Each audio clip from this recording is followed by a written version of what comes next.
staycation ng pag-alis namin dalawa ni Bebang. Pinakaaga ko nga ang gising na makapag-breakfast muna kami bago kami umalis. Diyos ko, aesthetic na nga sana ang pag-i-stay namin dito sa Azur. Nasira lang nang dahil sa maling na to na napakahirap buksan. Nakshuta.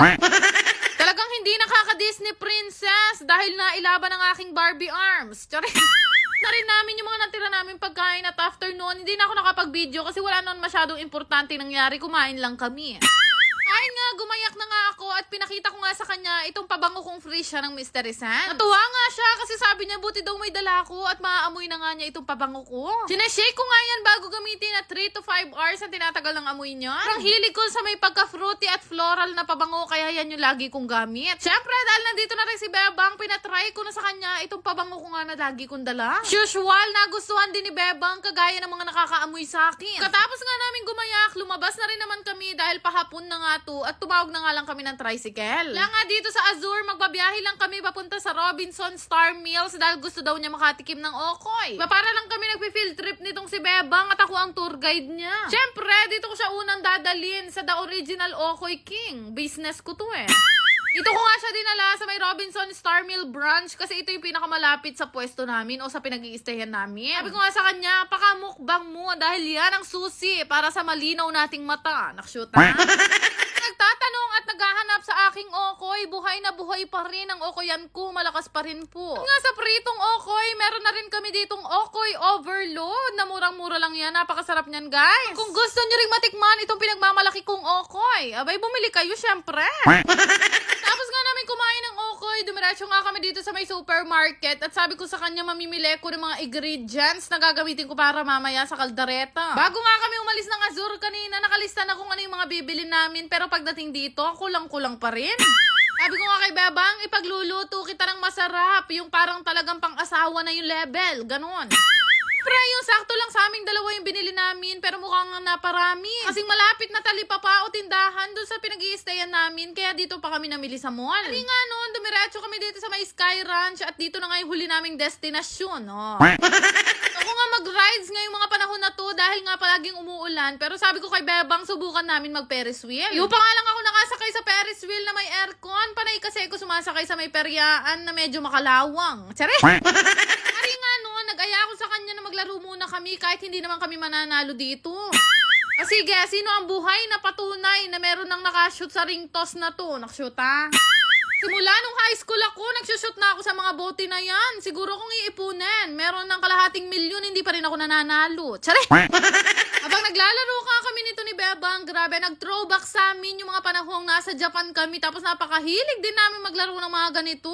Yan nga yung mismong laro na nilaro din namin ni Bebang nung nasa Japan nga kami dalawa. Kaya lang, nung panahong nasa Japan ako, malakas pa talaga ang pulso ko niyan, kaya nakakapagpataob ako ng mga bote. O paano hindi lalakas ang pulso ko? Araw-araw ako nagbabike noon, nakshuta. Pero ganun pa man, kahit ilang taon na nga ang nakalipas, wala pa rin talaga nagbago sa amin dalawa ni Bebang. So ayun na nga, mabalik nga tayo. Wala nga kami nakuha sa paglalaro namin, kaya dinala ko na lang siya dito sa cafe na kakainan namin. Ito ko nga siya naisipang dalhin sa may The Beanery, pero actually first time ko lang din kakain dito. Ito nga sa kanya nung nasa Japan kaming dalawa, wala kaming ibang alam kainan kundi McDo at saka Saizeriya.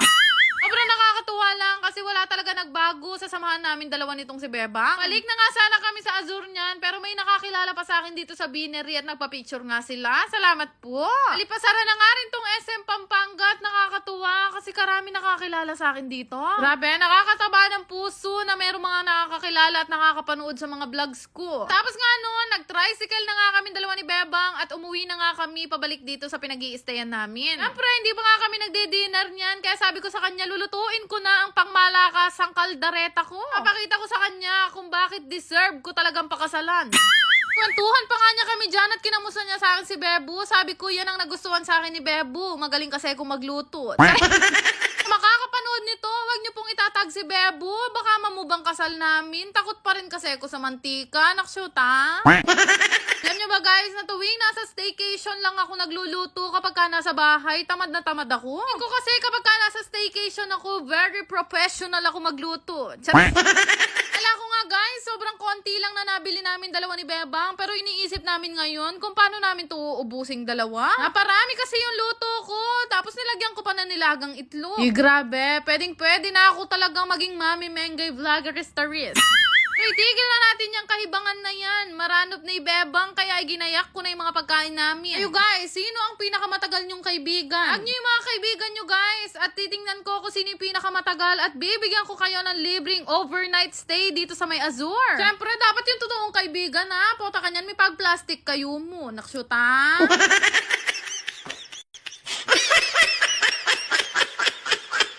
Yan lang naman. Salamat!